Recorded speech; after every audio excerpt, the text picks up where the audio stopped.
नमस्ते दोस्तों, welcome to my channel faith in God. इस चैनल पे भगवान की छोटी छोटी कहानियां सुनाकर मैं आपको भगवान पे पूरा विश्वास रखने के लिए रिक्वेस्ट करती हूँ। प्लीज़ मेरे चैनल को लाइक, शेयर और सब्सक्राइब करिए। आज की कहानी मुल्ला नसरुद्दीन की कहानी। तो आइए सुनते हैं। लगभग 800 वर्ष पूर्व तुर्की, ईरान और बगदाद के रेगिस्तानों में घूमने वाले मुल्ला परम ज्ञानी थे, परंतु ज्ञान बांटने का उनका अपना ही अनोखा तरीका था। वे लोगों को हंसी मजाक से ज्ञान समझाने की कोशिश करते थे। उनका मानना था कि हंसी मजाक की गई भी बात इंसान को याद भी रह जाती है और समझ भी आ जाती है। इसलिए वो हंसी मजाक में ज्ञान की बातें किया करते थे। आज मैं उनके ही जीवन की एक खूबसूरत घटना बताती हूँ। मुल्ला अक्सर अपने गधे पे उल्टा बैठकर बगदाद की गलियों में घूमते थे और जो भी उन्हें देखता था वह हंसता और हंस कर लोटपोट हो जाता था। खैर, उस दिन वे बाजार में उतरे और कुछ खजूर खरीदे। फिर जब दुकानदार ने पैसा मांगा तो उन्होंने अपने पजामे की जेब टटोला, पर मुद्रा वहां नहीं थी। फिर उन्होंने अपने जूते निकाले और जमीन पर बैठ गए। जूतों में अंदर बाहर टटोला, पर मुद्रा जूतों में नहीं थी। अब तक वहां काफी भीड़ इकट्ठा हो गई थी। एक तो मुल्ला की सवारी यानी गधे पे उल्टा बैठकर ही भीड़ इकट्ठी करने की प्रयास था, और अब ऊपर से उनकी चाल रही हरकतें भी लोगों के आश्चर्य का केंद्र बनती जा रही थी। देखते ही देखते 50 के करीब लोग मुल्ला के आसपास एकत्रित हो गए थे, यानी मजा जम चुका था। इधर मुल्ला एक तरफ यहाँ वहाँ पैसे ढूंढ रहा था और वहीं दूसरी तरफ वह खरीदे खजूर भी खा जा रहा था। अब तक काफी भीड़ इकट्ठा हो गई थी।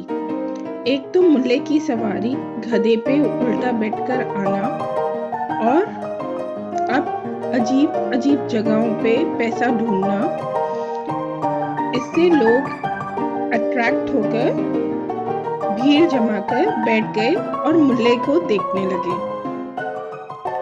देखते ही देखते 50 के करीब लोग मुल्ले के आसपास इकट्ठा हो गए थे, यानी मजरा जम चुका था। इधर मुल्ला एक तरफ यहाँ वहाँ पैसे ढूंढ रहे थे और वहीं दूसरी तरफ वे खरीदे हुए खजूर भी खाए जा रहे थे।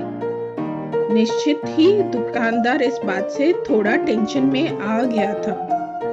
एक तो यह व्यक्ति उलटी पलटी जगहों पर पैसे ढूंढ रहा है और ऊपर से बिना पैसे चुकाए खजूर खाए भी जा रहा है। कहीं पैसे नहीं मिले तो क्या इसके पेट से खजूर कैसे निकालूंगा? अभी दुकानदार ये सब सोच ही रहा था कि मुल्ला ने सर से टोपी उतारी और फिर उसमें पैसे खोजने लगा।